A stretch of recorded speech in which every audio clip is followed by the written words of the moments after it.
My redraft roster sat on a wall. My redraft rosters had a great fall.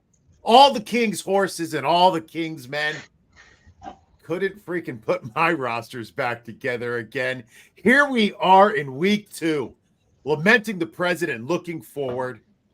Well, what better time to start than looking at the bottom of your roster and starting to churn who to add, who to drop, and who to scout for in your rookie drafts? Well, we're here to help tonight on the Rod Pod.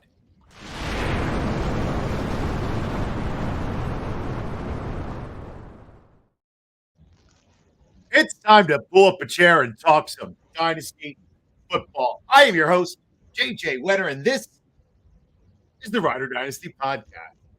With me are my co-hosts, Jameson Hutchison and Joe Harlow. Gentlemen, I hope your rosters are marked safe from the IR onslaught of this past week. Joe, are you doing okay? It's happened. Yeah, you got hit by the bug? Yeah, had a lot of Jermaine Johnson shares. Yeah, CJ Mosley being marked inactive tonight. I had a lot of CJ Mosley. Jameson, how are your rosters looking? Hanging on by a thread. A lot of AJ Brown, a lot of Cooper Kupp. I saw this a little different, but saw they're coming out with Passion of the Christ 2. I don't know what the storyline is, but I hope they come back to save my fantasy football teams. Hey-o! Just saying. But adios mio. Other than that, they're hanging in there. Well, just a quick update on our divisional fantasy team draft. We conducted a draft where we could only choose one player from each division, and I decided to track it to see who wins and scores the most points this year. My roster is hurting quite a bit because we have no backups, and Kupp and Ingram are both missing time for me. Joe is missing A.J. Brown this week, and Jameson lost CMC. But after 2 weeks, Joe is leading with 238.64 points. I'm winning? I am right behind with 231.98. Jameson is at 206.94. But we're not going to talk about that. Health will be important as the season continues on. Jameson, anything to say about? I have no comment on the matter. Let's move on. All right. Well, tonight we deliver Dynasty targets, the rookies and draft prospects that you need to watch as you build your rosters for next season. But before we do, let's get a word from our sponsors. Start your season off right with IDP Plus. Visit idpplus.com. For a limited time, get 20% off any subscription with the promo code PROPS. Get access to our tools, data, and IDP articles, and don't miss out on our subscriber Discord, where your subscription gets you access to our entire suite of tools. Go to IDP Plus and start your march towards fantasy glory today. I don't know how to pause between ads, so I'm just going to pause between ads. Have a busy life. Maybe I should do a zoom in on this one. Let's try that again. Have a busy life. Do you eat a lot of fast food? Getting tired and looking for a change of pace with your meals? Well, have I got a deal for you. Go to idpplus.com/HelloFresh and get your first delivery for free. Pick from an exciting range of recipes and get fresh ingredients delivered directly to you. Often, a week's worth of meals costs less than a single trip to your grocery store. And there are no wasted ingredients. Just visit idpplus.com/HelloFresh and get a free box today. All right, gentlemen, as always, let's kick off the show with a look at the QBs. Joe, what is going on with our draft prospects? So last week, my quarterback that I talked about who had taken the pole position for me was Quinn Ewers. Yes. Now, multiple times we've talked about Quinn Ewers. The biggest thing with him was his health. So what he'd go out and do Saturday, he got hurt. left the game pretty early. He still looked good. I think it was UTSA, so nothing to write home about. Arch Manning, the nephew of Peyton and Eli Manning. Not sure if you've ever heard of them. Yeah. I have. I Yeah. have. Their nephew, grandson of Archie Manning. Ah, yes. Yeah. Took over and had 5 total touchdowns and like 300 total yards, including like a 70-yard run where he had speeds as fast as Xavier Worthy hit last year, like GPS time. So that was cool, but What does that mean for Quinn Ewers? that's the question. Now they Mhm. Now Oh, sorry. That was so nice. I played it twice. yeah. So it seems like Ewers is not going to play this week, most likely. And they have, I just lost who they had this week. It wasn't anyone super crazy. I want to say it was like Mississippi State. Let's I just closed go the with tab. that. Sure. But I know they have their next 2 games aren't anyone. It's not an Oklahoma, a Georgia.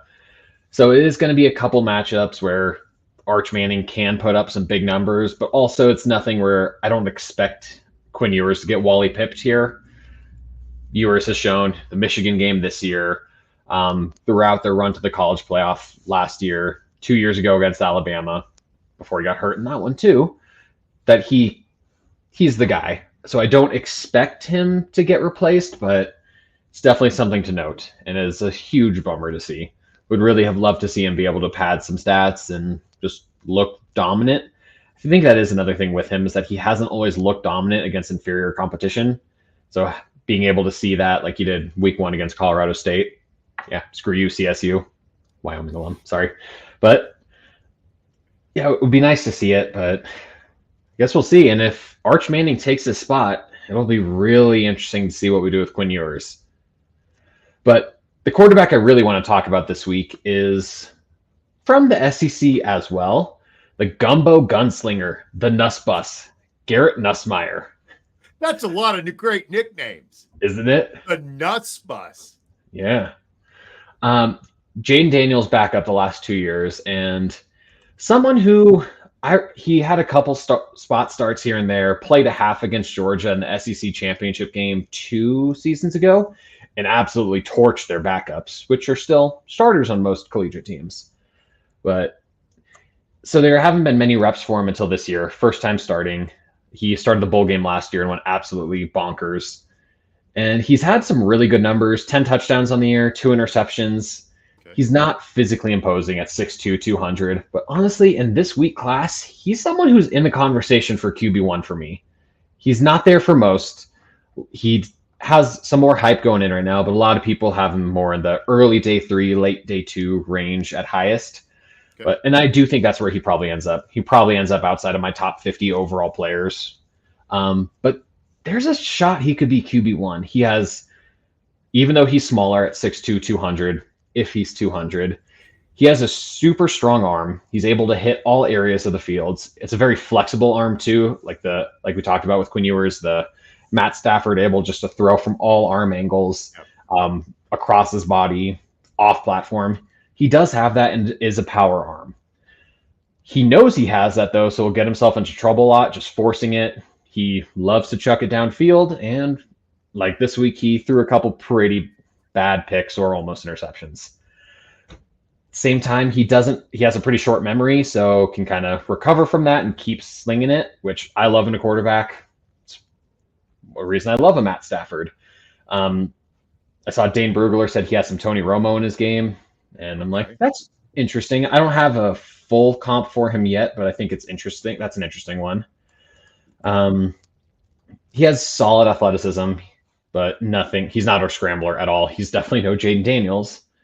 Good control at the line of scrimmage, reads well, but will lock onto that first target a lot. Something we also saw from Jaden Daniels and a lot of quarterbacks now. So someone I'm super intrigued with, and I really want to see how he does against the rest of the SEC schedule. See if he can continue putting up some big numbers. Jameson, who do you have for the rookie QBs? I'm going to go back to Caleb Williams this week. So I know it's a little bit of an improvement since week 1. He only threw like 94 yards against Tennessee. He got up to 174 on Sunday Night Football against the Texans, and as much hype as he got for the number 1 overall pick, a lot of it has not looked good on offense for him. But I don't think it's entirely his fault. Compared to the other scenarios, say like in Carolina with Bryce Young, where a lot of that offense really revolves on everything that he can't do. I just think, even though we talked about how set up he was as a number 1 overall pick, one of the best spots ever, this offensive line is just not giving him any time at all. If anybody has any interior pass rush, they just go straight to him. So the interior of that offensive line is bad. DeAndre Swift has gone up against some of the lightest boxes this NFL season and hasn't been able to do anything with it. Saw Khalil Herbert get a little bit of a run last week. I expect him to kind of enter the mold as well, but I think we'll be able to figure out a little bit more this week against the Indianapolis Colts, who, have been playing some of the worst defense of all time with Gus Bradley in the game. No DeForest Buckner, which basically would be part of the run defense. I'll be interested to see if Shane Waldron sets up the run a little bit, if they can even pull that off. We talked about it before the season, a little iffy on Shane Waldron. I think a lot of that's come to fruition. But at the same time, Keenan Allen has been hurt. Rome Odunze's been hurt. DeAndre Carter and Gerald Everett have gotten run in this offense. It's just a lot different than what we expected. But I still think there's hope for Caleb Williams, even right out of the gate. He's a rookie in his second game. So just I think a lot of people are panicking right now, and I still think he will be set up for success. It's just kind of tough sledding right now. Yeah, we were talking a little bit before the show. I was listening to the new Check the Mic pod from the former PFF guys. They were just having a conversation about maybe we need to go back to sitting rookie QBs, letting them sit for a year, right? Like maybe he's not ready. Maybe Jaden Daniels needs a year. Maybe Bryce Young needed to sit for a year. Joe, where are you at? I think it might be a good idea, especially these early quarterbacks are not going into the greatest spots. I still do think the Bears have one of the better number 1 overall pick rosters that we've seen a quarterback go into, but it's still massively flawed. Their interior offensive line is atrocious. Their tackles are still have a lot of talent, but are still really young. It's a young and inexperienced and flawed offensive line. The receivers are injury prone. Keenan Allen's already missing time. Rome Odunze's been playing banged up. DeAndre Swift sucks. Big time. I'm not worried about Caleb long term, but I also think some quarterbacks do need the bullets. I don't think this is going to ruin him or anything, but there's definitely some moments where, like a Jaden Daniels, who had big flaws with actually reading the defense. It's still something we're seeing where he doesn't ever look to a second option and just scrambles 34%, 35% of the time. I think that would have been good, but I'm not panicking on Caleb Williams right now. Maybe for a redraft league, I wouldn't want him right now, but dynasty-wise, he's still near top 10 asset quarterback to me. Okay. Well, that's good to hear then. Jameson, who do you have any rookie running back standing out to you? I've got the only one who's had some production last week, and that'd be your boy Braelon Allen from the New York Jets. Some positive in your life, I hope to deliver tonight to you. Thank you. He looks sharp, even though it was only 7 carries and 33 yards. But had 2 touchdowns, 1 on the ground, 1 receiving, 2 receptions for 23 yards. I'll be curious because Breece Hall, him and Bijan Robinson going in, fantasy drafts were between them and CMC, it was just the cemented workload. I'm kind of curious to see if Braelon Allen kind of digs into that a little bit. Kind of a rookie running back that I don't know about you guys. Maybe the Cowboys could have used him, or the Chargers. Kind of looking back.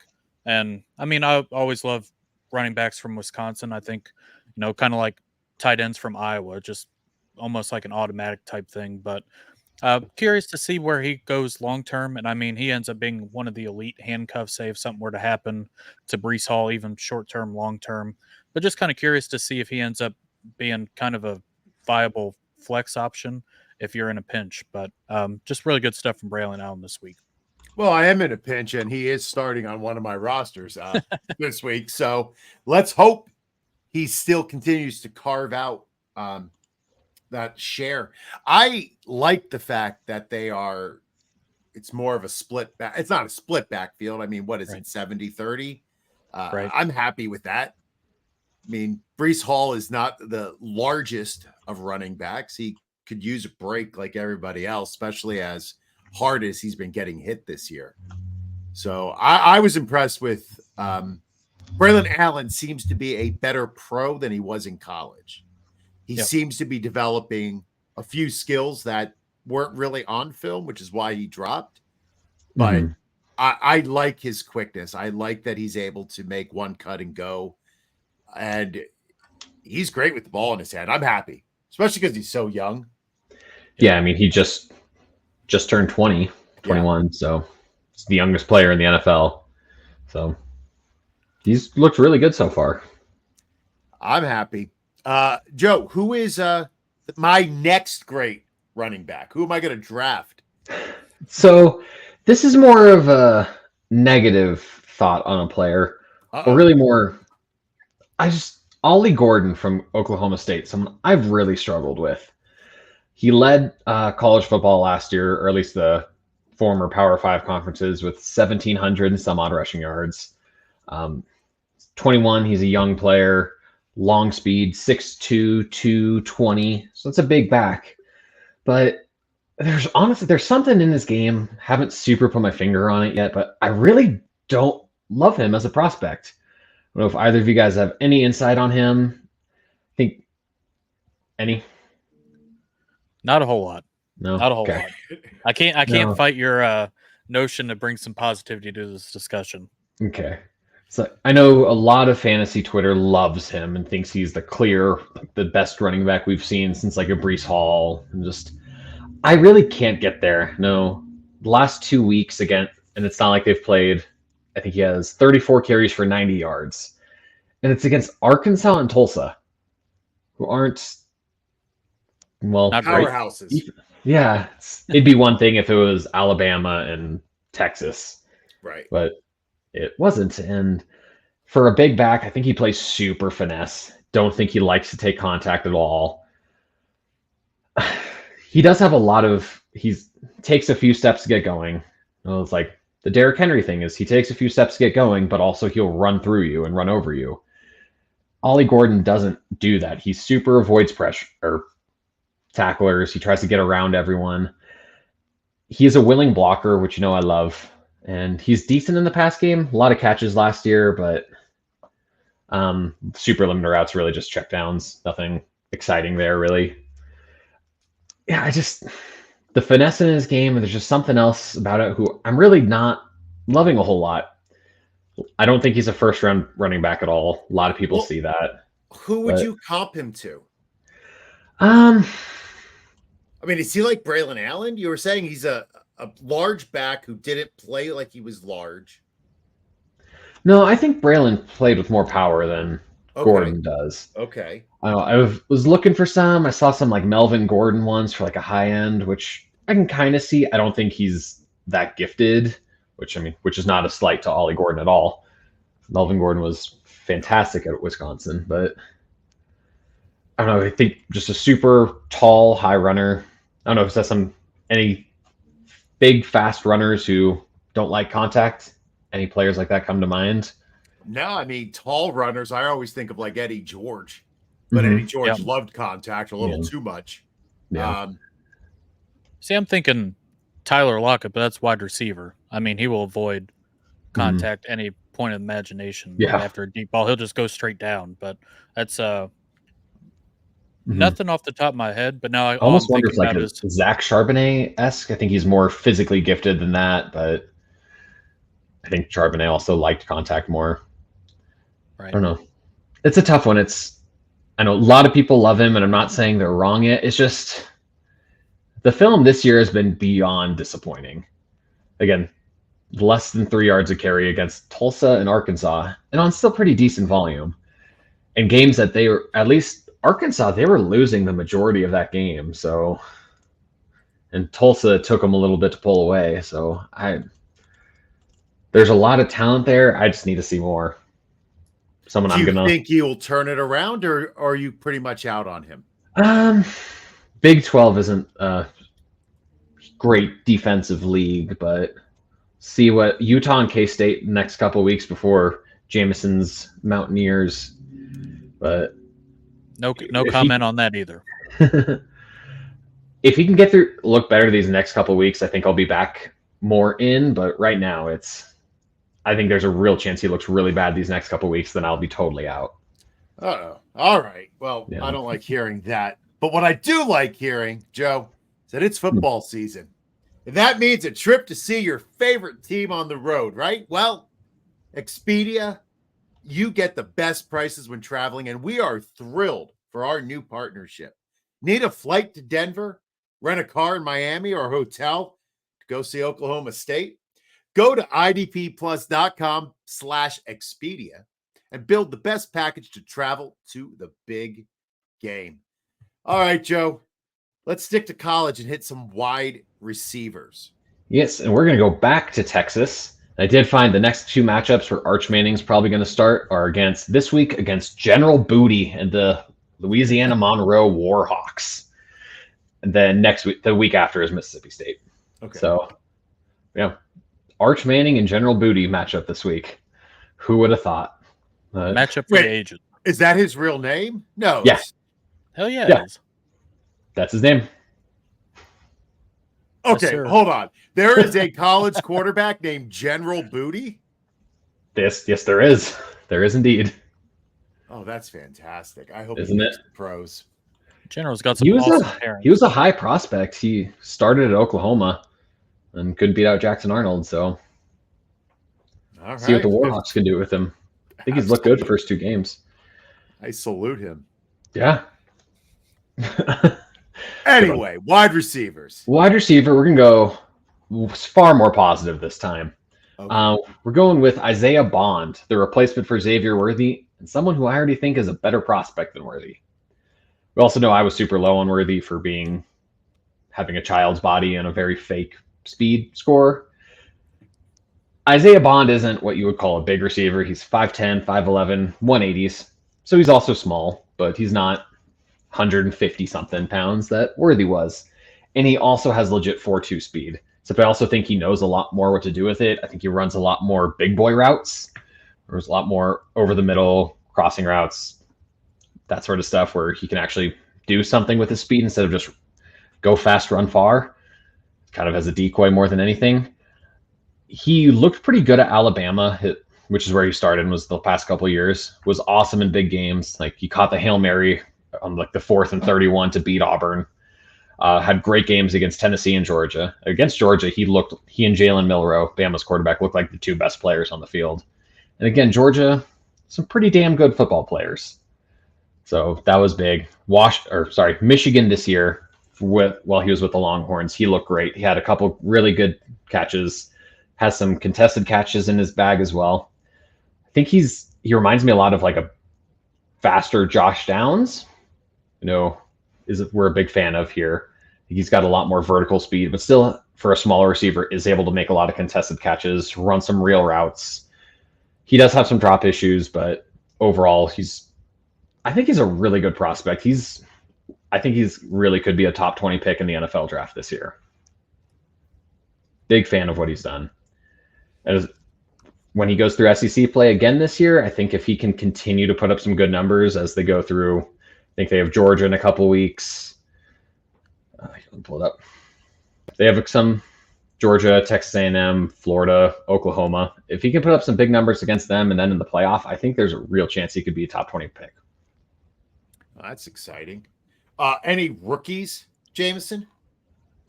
We got one, and it's kind of a cop-out, but just everybody can breathe a sigh of relief. Marvin Harrison Jr. arrived this past weekend. Just 5 receptions for 134 yards and 2 touchdowns. Kyler Murray went 17 for 21, and those 4 incompletions were all to Marvin Harrison Jr. So, I mean, if you want to think about some stuff he can clean up, but he should have had another touchdown, should have had 3 on the day, but just a total difference maker from the 1 catch for 4 yards in week 1. So if you drafted him early, especially just this Arizona offense with McBride, James Conner's looked really well. Kyler's done a lot of good stuff. Set up really nice this week against Detroit, but just long term too.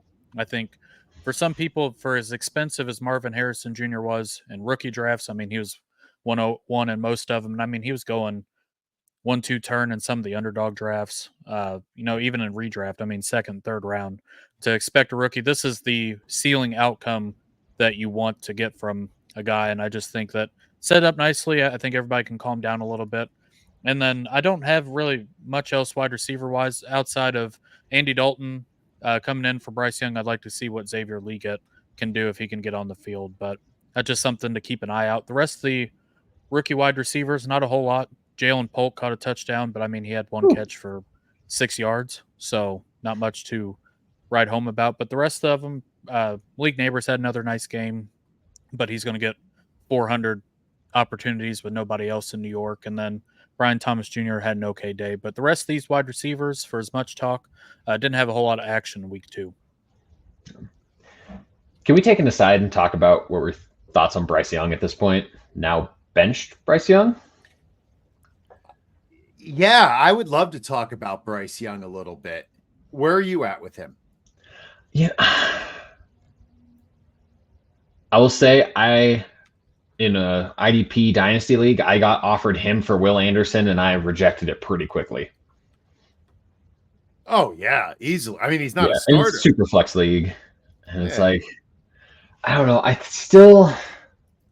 kind of think he just got broken by the Panthers.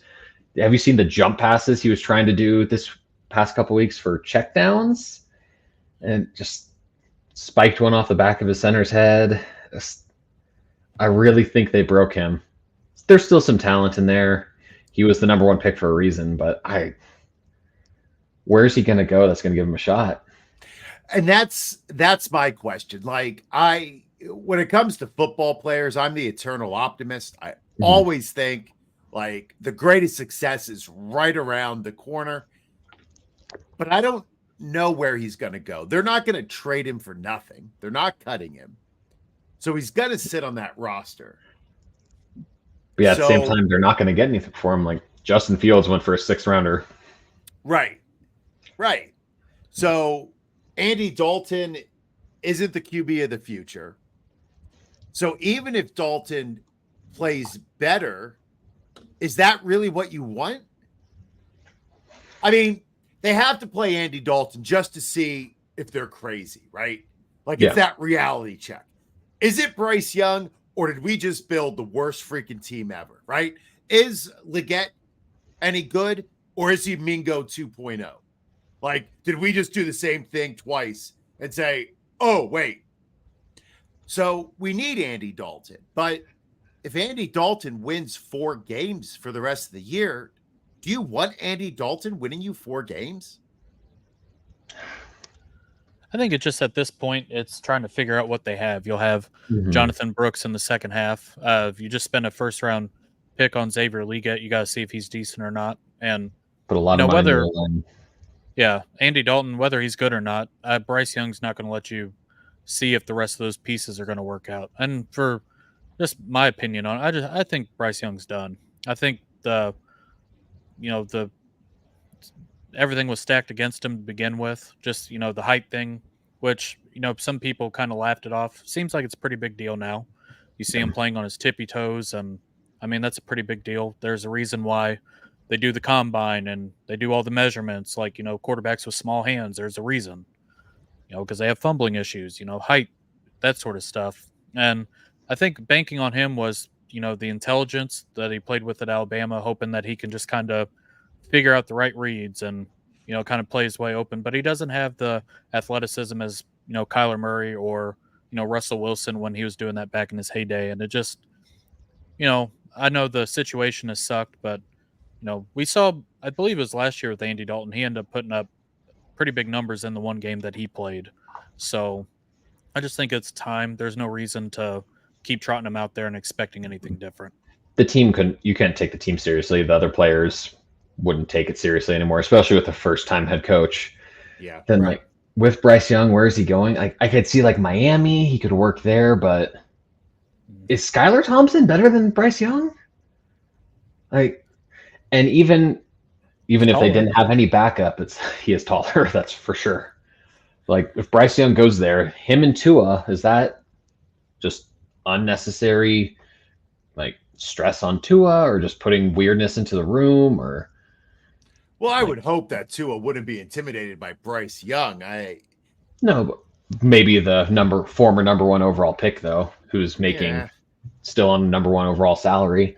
I know it could just upset the balance. I think if Tua's bad at any point when he comes back, it's like, well, bench him for the kid, which no one will ever say about Skylar Thompson, no matter how good he plays in the next few weeks. That is true. Nobody is more popular than the backup, right? When the starter starts struggling down the stretch. I just don't know. I don't know where he could end up. Would you take him in Green Bay over Malik Willis? No. Malik Willis, you can still clearly run an offense with. It's an ugly offense, but you can still run one.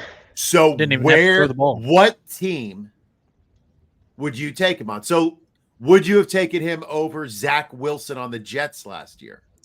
I still would take him over Zach Wilson. Okay. So would I, but just to be fair. But I think it's a conversation. Like, I'm just thinking about, like, what are the worst quarterbacks? Like, you would take Daniel Jones over him. Oh, yeah. Yeah, Daniel Jones can run. You can do something. You can run a triple option. I take Bryce over Kenny Pickett. Like, Kenny Pickett. I'm taking him over Pickett pretty easily, but I also never liked Pickett. I'm not a Pickett fan at all, but I think Pickett could win you a game if he had superior talent around him. Like, I almost think like Bryce Young negates superior talent around him right now. Yeah. Maybe. And that's going to be the Andy Dalton experiment. Yeah. Right? That's why Dalton's coming in to see, is this Bryce Young just being terrible? Or did we just put Bryce Young in a situation where nobody can succeed? Yeah. And the answer might be both. I don't know. Are you cutting him off your dynasty rosters right now, or are you holding on to him for just to see if anything happens? Yeah, it depends. I don't know. I really don't know. I don't believe, I'm thinking right now, I don't think I have him on any dynasty rosters. But I'm not going to pretend like if I did, I would be definitive right now saying absolutely I would cut him. Mm-hmm. But man, I would consider it. I would cut him. I think it's over. So you're heartless, Jameson. I think I'm just logical. He's not shown one like ounce of hope. I mean, that's the problem. No. There's no glimpses. There's no Anthony Richardson isn't very accurate, but he does some other stuff that's kind of decent. I mean, there's like nothing. What does Bryce Young do well? Play on his tippy toes. That's it. And like his accuracy is gone at this point. He's so rattled. That's one thing. Caleb Williams is struggling right now, but he's still showing I think he's shown a lot of why he became the number one pick, and just other things are going wrong for him. I was Dane Daniels I didn't like as a prospect, but he's shown he can run the ball if nothing else. And they're also running a terrible offense in Washington, and he's still showing out. And Caleb Williams, like, even this weekend when I know everybody's saying that he's terrible, but there were some passes that were very impressive. Like, he showed off his arm, he showed off his accuracy. And you're right, I don't see any of that from Young. I don't even get a glimpse of it. Oh, yeah, the one league I do have Bryce Young in, that's not like a complete teardown rebuild. I'm not going to cut him today, but the second I meet someone on waivers pops, he's probably my first cut, and that includes like a Jeremy Ruckert or some other random backup tight ends. Well, first of all, do not besmirch the name of Jeremy Ruckert. I think. Oh no, I love Jeremy Ruckert, but I know some random unproven second tight end. It's like I'm probably going to keep them over Bryce Young at this point. Well, speaking of random ass second string tight ends, Jameson, who is your standout rookie tight end? Well, I think he's a little better than just random. He is second string at the moment, but it is the Bengals' Erick All. So, caught all 4 of his targets last week for 32 yards, which is not much. But throughout the game, the announcers just talked about how much the Bengals loved him, how much he's going to be an integral part of, the offense going forward. And in a game that Mike Gesicki got a lot of run, I think it sets up really well for the second half of the year. Even into next year, Tanner Hudson didn't really play much. Drew Sample wasn't much of a factor, but I did not expect Erick All to get this much run this early. Last year, he was coming off, back injury, torn ACL. But, when he played at Iowa, he did some really big stuff. And, I don't want to compare him. He kind of runs into, like, the George Kittle. Tyler Eifert, when he played for the Bengals, he was another weapon. And I think that's exactly what Erick All will be for Joe Burrow down the line. If you have him in Dynasty, I think, you're probably pretty excited about it.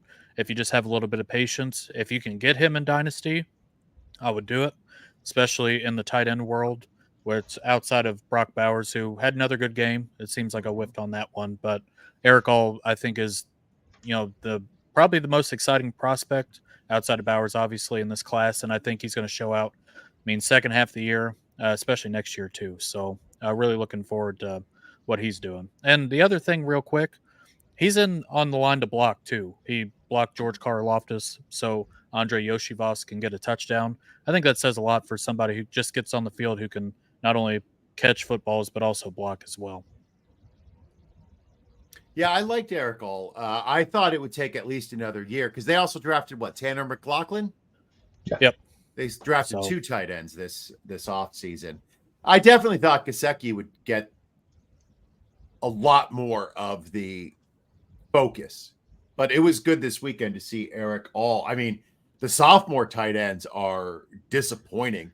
So out of all the sophomore tight ends, Kincaid, Laporta, Musgrave, Kraft, do you know who's the only one who has scored a touchdown this year? Darnell Washington, maybe? Darnell Washington. The offensive lineman, tight end hybrid. Yep. Tight ends are not showing out. I think overall the tight end play is just suppressed, which I think goes more to what we were saying, that it's not like everybody was saying like the tight ends had elevated. And I just thought we had got rid of the top ones, and now like it was just all the middle ones. And that's what it really feels like this year. It is. Dalton Kincaid is super disappointing last week with 5 points and still ended up as a top 10 tight end. Well, he had 4 receptions for 33 yards. Yep. Whoop-de-doo. Schoonemacher was just as good. Yeah. Brenton Strange had 8 points. Brenton Strange did have 8 points. Very much regret all the feel like I regret all the Dalton Kincaid shares I got this offseason, but yeah, we'll see. Just tight ends everywhere. Tight ends everywhere. Well, let's finish up with college, not a tight end. Let's go IDP and a heartbreaker. Yep, we had to get some Penn State in the show like we do every week, but it is a Penn State podcast. It is a Penn State podcast. Probably the best Penn State prospect this year, Kevin Winston Jr., the safety, box safety, so it would be IDP relevant. I think he tore his pec. It was some injury. He's going to be done for the season, which is a massive bummer. He was one of my favorite players I only watched a little bit of film on, but was really trending to a top 20, 25 player in the class. Young player, one of those guys who would really knock your head off, and now we're not going to see any more of him. So we'll see if he goes back to Penn State, if he declares and is just like, well, we'll take the risk on a guy we haven't seen play football in almost a year. But big bummer to see. That is a big bummer. All right. And I will say, as we get longer into the season, there's a couple more IDP names popping up on the radar. It's going to be a much more fun of an IDP class than offense this year. Oh, well, that's exciting to hear. I do like when there's a lot of good defensive prospects. Good defensive draft. Awesome. All right, gentlemen, let's finish up with a little preview about tonight's game. It's the AFC East matchup. Now, the Jets and Patriots are both 1-1. Dolphins might be out of it after Tua's injury, so the door is open. The Patriots are bringing the 4th-ranked rushing attack against the Jets' 9th worst rushing defense. This should be a major advantage for New England tonight. Putting the ball in the air is not the strength for Brissett and the Pats. as they rank fourth worst, averaging under 125 yards a game passing. Woof. The Jets appeared to shake off the rust with the win over the Titans, but still have yet to top 200 yards passing. So, Jameson, what are the lines for tonight? We got obviously a barn burner. We've got the Jets favored by 6.5, and then the over-under on the game is a whopping 38.5, which for anybody betting, that is one of the lower scores that you can get. That does not involve two, backups playing. So we know how the Jets are, especially with Aaron Rodgers. I mean, he's going to go slow. He's going to run the clock out, and then you've got on the Patriots side, they're going to run the ball a lot. They're not going to be a whole lot of passing. So I think there's some different ways to go about it. But I mean, as far as if you are tuning in for action, I don't know if this Thursday night football matchup is one to get real pumped up about. All right. Well, we know the line now is 6.5, right? Jets are given 6.5. Joe, who are you taking? I'm going to take the Patriots. Patriots to cover? To cover, not to win. Okay. Why not? Jameson? It's about all I got. I've got the Patriots plus 6.5 to cover as well. So just don't think there's going to be a whole lot of action in this game. It's going to be very slow. No, for one, the Thursday night games aren't very good as far as scoring and electricity and all that stuff, but I just don't think it's going to happen. And then, for the over and under being 38.5, JJ, do you think we will go over 38.5 with your Jets and the Patriots tonight, or do you think we will go under? 38.5. That means we're looking at 20 points apiece. Under. Yes. 20 points apiece. I'm going with the under. These offenses are not great. I don't see the Jets breaking out. So I'm definitely taking the under 38.5. Joe? I'm also going to take the under. I think this is like a 18-14 game or something weird.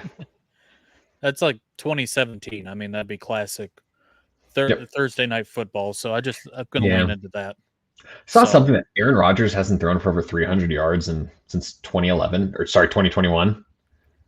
Yeah, it's been a while. It has been a very long time. So before we, kind of end up here, I've got some prop bets. I think we got some easy ones that I just want to discuss with you. Okay. So we talked about Ramondre Stevenson and the running attack for the Patriots lining up against the Jets, who have been bleeding out.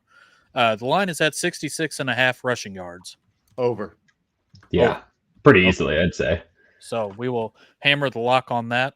The last two games, he had 81 against Seattle, who McDonald's got a pretty stout defense over there in Seattle, and then ran for 120 against Cincinnati week 1. So that seems like pretty good setup there for him.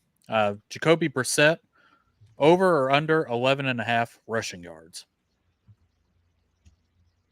I love betting on overs on quarterback rushing yards. I think it's one of the more fun props out there, to be honest. So, I'm also going to go the over. All it takes is one play where the Jets are in man defense and turn their backs. They can't stop the run. So I'm going the over. I've bet the over as well. He rushed for 32 yards on 7 carries week 1. Last week, he only ran twice. But, I mean, against the Jets, if they get any sort of pressure, the New England Patriots offensive line is a mess. So, if the Jets can get there, Jacoby Brissett can kind of get on the move a little bit. So we're not taking into account injuries. They are missing offensive linemen. But, no, I'm sticking with my – just got to run for his life. So and then one more here talking about the lack of passing here. Mike Williams, his line is at 27.5 receiving yards. Where would you guys feel about that? I guess we'll start with Mr. Jets fan himself, JJ. How much? 27.5 for big Mike Williams. Oh, he's going to be under that. Okay. Joe? I'm going to be contrarian and go over. Oh! Right. Just you're a believer. One play. I do not put those words in my mouth, sir. But it takes one big play. I'll go. It does, and if anybody can do it, it'd be him. I'm going to go under. Last week, he only had one catch. Because still coming off the torn ACL, they said they're not going to be doing full-time work with him. And you just brought up Aaron Rodgers hasn't thrown for any yards at all. I mean, it's been pretty brutal on the Jets offense. So I think that is it for all the lines there, but it just seems like a big under night. But Well, it's we Thursday Night agreed to Football. Everything. Except for Mike Williams. Except That was for part of the Mike reason Williams. I switched as well. Can't be. Well, I'm be going to take a- Vermont. I'm going to go under on Brissett then. I don't want to. And I'll take the over 38.5. I'm changing those two. Just for a little variety. Variety is the spice of life, they say. That's what they say. Somebody says it. Anything else, Jameson? That is it. I just I'm going to hammer under. Except for Ramondre and Brissett. Yes, over. So there we go. Just hammer the whole time. This is Just it. hammer. Just hammer. All right, Hammer, don't hurt him. It is time for tags, where we share any final thoughts and let everyone know where they can find us. Jameson. Over on the Twitter machine at Jameson Rules. This Sunday with Joel Worth, DFS, doing a pretty good last week. Scored pretty big, so hoping to do that again this upcoming week. But other than that, Rod Pod every week, and that's really about it. Joe. You can find me at JoeLo63 on the Twitterverse. I dropped for IDP Plus my Week 3 IDP Start Sit article this morning, and didn't do too bad last time. Last 2 weeks, I've hit the top DT, so that's cool. Something. That's awesome. Make sure you're reading that. I'm going to actually go read that right after we end this show so I can finish setting my lineups. I'm at JJ Wenner on Twitter. Make sure you are reading Joe's articles. Make sure you are checking out Jameson and Joel. I've watched Jameson the past 2 weeks. Joel joined him last week, and it was phenomenal. A lot of stuff you can use for just setting your lineups. Use the DFS knowledge that they are dispensing to us to dominate your drafts. Be sure to tune in next Wednesday to the All Out Blitz with Doug and I as we dive into the film and analytics for Week 3. Come back on Thursday for another live Rod Pod where we tackle Dynasty targets, and we will be at 6 o'clock, our normal time next week. So from all of us to all of you, be safe, be well. And as always, boat drinks, my friends, boat drinks. Thank you for watching the IDP Plus YouTube network. If you enjoyed this video, give it a thumbs up and don't forget to subscribe to our channel. Be sure to tap the bell icon to get notified whenever we upload new content.